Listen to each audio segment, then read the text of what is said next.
LinkedIn, c'est de la magie. C'est vraiment de la magie Surtout pour noire. Ça le veut pas B2B, on est d'accord, hein. Ouais, c'est incroyable. Mais même pour le B2C, hein, et les gens, ils se bloquent et ils se disent B2C, non, non, il n'y a que des pros. Et enfin, comme si une personne était un particulier la journée et hop, ensuite ça devient un pro. Enfin, non, ça devient Ouais. un particulier le soir et c'est un pro la journée. Les mecs, c'est les mêmes mecs, hein. Donc tu vas les toucher. Et donc, ouais, non, sur le B2B, c'est incroyable parce que même chose, tu as un reach organique qui est dingue, qui est moins bien que sur TikTok, mais qui est quand même très dingue pour toucher des personnes très qualifiées. Et si tu fais une bonne stratégie de contenu sur LinkedIn, tu peux exploser assez rapidement. Tu vois, ça prend 2-3 mois d'avoir des résultats. Quand sur une autre plateforme, YouTube, ça prendrait 6 mois ou même un an. Et sur C'est Instagram, quoi c'est une bonne quasiment stratégie impossible. du coup? C'est quoi une Une bonne bonne stratégie de stratégie? contenu. Ouais, pour LinkedIn. euh, alors, il y a plusieurs choses. Il y a le fond de ce que tu racontes et les codes LinkedIn. Je pense que ce qui intéresse les gens, c'est comme à chaque fois moi sur Facebook, c'est les hacks, tu vois, les codes LinkedIn. Je peux vous donner les codes LinkedIn. Ce qui fonctionne mieux, c'est les posts textes.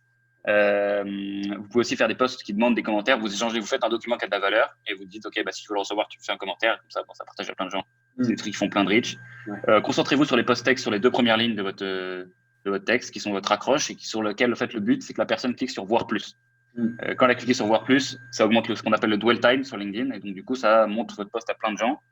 Que dire d'autre? Vous pouvez mettre des liens dans les posts. Il y a plein de gens qui disent qu'il faut les mettre en commentaire. Et les Je sais pas comment vidéos ça fait sur une grosse LinkedIn? différence. Je crois pas trop. Les vidéos sur LinkedIn, alors, ça reach beaucoup moins que les gens. Moi, pour donner une moyenne sur un post écrit, je fais à peu près.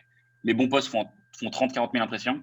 Et mes vidéos sur LinkedIn font 2000, tu vois, 2000 vues.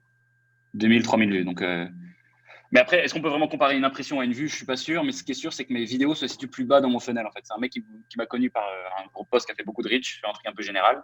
Et après, il voit une vidéo, il voit que je sais à peu près de quoi je parle. Et donc là, il veut m'appeler. C'est pour ça que je continue à en faire, mais ça reach moins. J'aime bien. Moi, j'ai commencé beaucoup. Moi, le format avec lequel j'ai commencé, c'est les carousels, où je faisais un petit doc avec une problématique, comment je peux améliorer ton ROI sur Facebook. Et 4-5 astuces. Tu sais que tu fais défiler comme ça. Ça marche pas mal. Ouais. En termes de. Parce qu'en fait, ce qu'il faut, c'est l'idée générale, enfin, c'est comme tout le contenu, c'est qu'il faut donner de la valeur avec tous les moyens que tu as à ta disposition. Si Gary un jour tu t'écartes de cette. Voilà, Gary Vee, c'est Ouais. ça. Si un jour tu t'écartes de cette maxime, de cette North Star, tu vois, tu vas faire aucune vue. Parce que tu n'intéresses personne, les gens n'ont rien à foutre de toi. Et même quand tu proposes de la valeur, les gens, tu disparais, ils n'en ont rien à foutre. Donc, faut garder ça en tête. Tu vois. Pour attirer l'attention des gens, c'est pas facile et leur donner de la valeur. Après ils te le rendent pas. Tu vois. Quand tu leur donnes beaucoup de valeur, Ouais. ça, en général, ça revient. La machine est bien faite.